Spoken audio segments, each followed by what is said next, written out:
সব শেষ। এত বেশি বৃষ্টি পড়তেছে, ঝিরিতে পানি বাড়তে বাড়তে মনে হচ্ছে যে এটা ঝিরি না, নদী হয়ে গেছে। আর পাহাড়গুলো ভেঙে দেখেন কি অবস্থা হয়ে গেছে। এটা হলো আমাদের গ্রামে সব থেকে ঝিরির পাশে যে সব ঘর বাড়ি,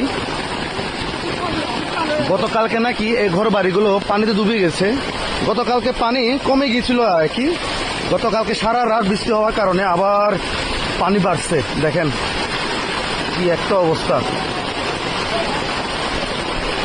এই যে ওহরে,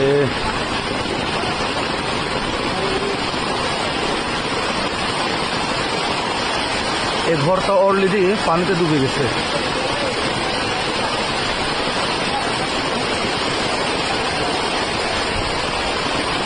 উফ, দুঃখ রে ভাই, দুঃখ।